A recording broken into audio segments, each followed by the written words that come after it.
রাধে রাধে। আচ্ছা, কখনো কি আপনাদের সঙ্গে এমন কিছু হয়েছে যে আপনারা কোনো শপিংয়ে গেছেন বা কোথাও মেলায় গেছেন, তো আপনার বাচ্চা আপনার সঙ্গে গেছে এবং সে প্রচণ্ড পরিমাণে কোনো কিছু নেওয়ার জন্য কান্নাকাটি করছে, এমন অবস্থা যে সে মাটিতে গড়াগড়ি দিচ্ছে, আর যখন আপনি দেখছেন পাশে আশেপাশে দাঁড়িয়ে থাকা লোকজন আপনার শিশুকে দেখছে বা আপনাকে দেখছে, তখন আপনার খুবই খারাপ লাগছে।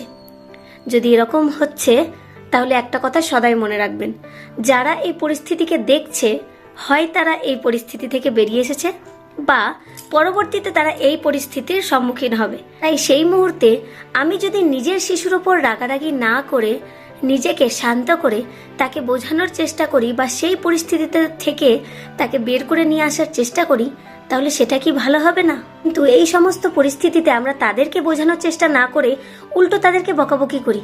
কিন্তু একবার ভেবে দেখুন তো, তারা তো শিশু। বাচ্চারাই যদি দুষ্টুমি না করবে, বাচ্চারাই যদি জেদ না করবে, তাহলে কে করবে? আমরা বড়রা? নিশ্চয়ই না। তাহলে বাচ্চারা তো জেদ করবেই, কারণ এটা তাদের স্বভাব। প্রত্যেকটা বাচ্চার স্বভাবই জেদ করা, রাগ করা, কান্নাকাটি করা।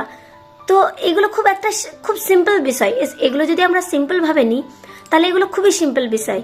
তাই আমাদেরকে পজ নিতে হবে এবং নিজের মাথা ঠান্ডা করে সেই মুহূর্তগুলো ভাবতে হবে যে এই পরিস্থিতি থেকে তাকে আমরা কিভাবে বার করে নিয়ে আসব, আর নিজেকে শান্ত রেখে তাকে বোঝাতে হবে যে এরকম করা উচিত নয়। রাধে রাধে।